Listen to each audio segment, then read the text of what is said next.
রাজনীতি নিয়ে ঝগড়াঝাটি হতে পারে, ভোট কাকে দেবে না দেবে আলাদা কথা। ভোটাধিকার রক্ষার জন্য সবাইকে নিয়ে একসঙ্গে দাঁড়ানোর দরকার ছিল এই বাংলার বুকে। সে failed, miserably failed. Executive fail করলো কারণ এই যে এসডিও ডিএম বিডিও হয়, যেমন পুলিশের ক্ষেত্রে আইসি থেকে এখন দেখছেন এত অদল বদল হচ্ছে। ভোটের আগে একটা অদল বদল সরকার করলো, এখন ইসিআই করছে। তার মানে কি এক্সিকিউটিভ প্রশাসন কোন না কোনো একটা পক্ষ অবলম্বন করে, তরফদারি করে, নিরপেক্ষ নয়। নির্বাচিত জনপ্রতিনিধি গণতন্ত্রে ফেল করলে বিফলতা মানতে হবে, সে বিজেপির হোক আর তৃণমূলের হোক।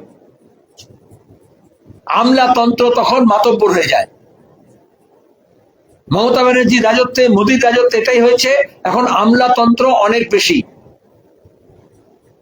আর তাতে আইনের শাসন থাকে না, নিয়মের শাসন থাকে না। তখন কেস টু কেস হয়, সুটকেস হয়, কারণ কোন নিয়মের শাসন থাকে না। সে যে কোনো একটা অনুমতি দেওয়া হোক, প্রকল্প হোক, কোন সিদ্ধান্তই হোক, তখন দুর্নীতি বাসা বেঁধে ওঠে। কারণ রুল অফ ল না থাকলে প্রশাসন কোন পক্ষে যাবে কোন পক্ষে যাবে না সেটা কেস টু কেস দেখে এবং সুটকেসের উপর নির্ভর করে। মনে আছে নরসিংহরাওয়ের সময় আমরা হর্ষদ মেহতা সুটকেস দেখেছিলাম। এইভাবে দুর্নীতি এবং শাসকের একটা নেক্সাস তৈরি হয়। আইনের শাসন থাকে না, সুতরাং দুর্নীতি থাকে না। এই লুটে রাজত্ব করার জন্য তখন খুন খারাপি আজকে দেখলেন প্রকাশ্য দিবালোকে, এই জনবহুল এলাকায় গত রাত্রে পাটুলিতে, যাদবপুরে, তো কলকাতা পুরসভার মধ্যে সেখানে খুন হলো।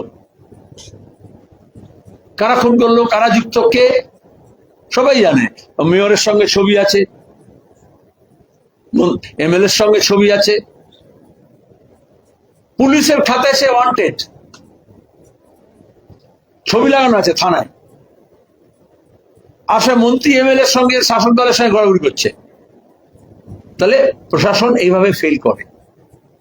যে প্রশাসন বালু পাচারে ব্যস্ত, কয়লা পাচারে ব্যস্ত, সোনা পাচারে ব্যস্ত, পাথর খাদানে তোলাবাজিতে ব্যস্ত, নকল ডিসিআরে ব্যস্ত, এবং তৃণমূলের এই সমস্ত যারা অন্যায় করছে তাদেরকে পাহারা দিতে ব্যস্ত, তার একটা সুষ্ঠুভাবে ভোটার লিস্ট তৈরি করতে পারে না। দে ফেইলড। গোদের উপর বিস্ফোরা বিজেপি জুটেছে। তারা প্রথম থেকে এটাকে কন্ট্রোভার্সি করতে চেয়েছে ধর্মের নামে, ভাষার নামে, প্রদেশের নামে, আর ইসিআই কে দেখিয়ে মতবরি করতে চেয়েছে। and ECI allowed that। যে ইসিআই তার নোটিশে বিজেপির প্রতীক লাগিয়ে, স্ট্যাম্প লাগিয়ে মিডিয়াকে পাঠায়, পরে রাজনৈতিক দলকে পাঠায়, তো এই দলবাজির তো এটা হচ্ছে একটা চূড়ান্ত নমুনা। আমাদের রাজ্যে তো আমরা প্রতিদিন দেখছি, একটা নিচুতলা থেকে উপরতলা পর্যন্ত।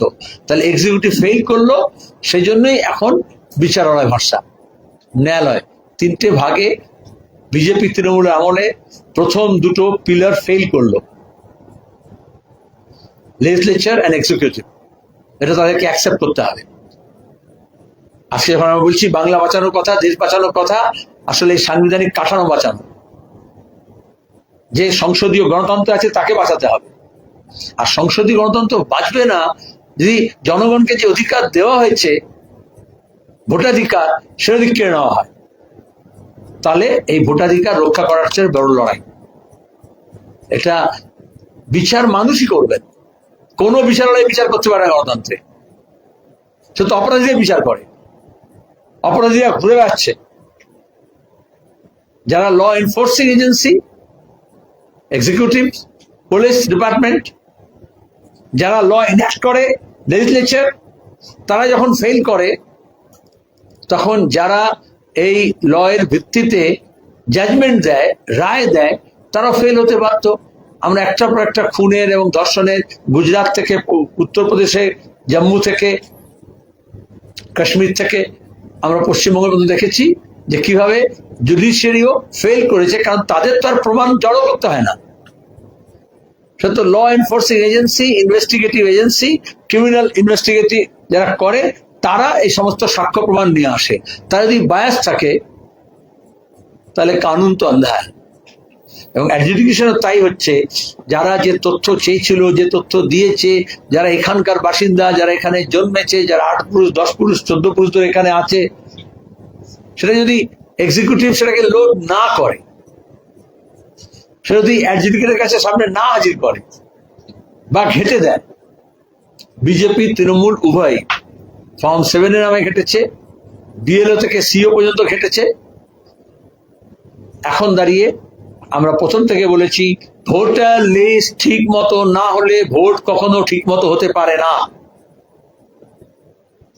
ভোটার লিস্ট ফার্স্ট, ভোট দেন। আগামী সোমবার এবং মঙ্গলবার, মার্চ 30 and 31, গোটা রাজ্য জুড়ে যারা ভোট প্রার্থী, যারা ভোটদাতা, যাদের ভোটার লিস্টে নাম ওঠেনি, তাদের সবার কাছে আবেদন করছি,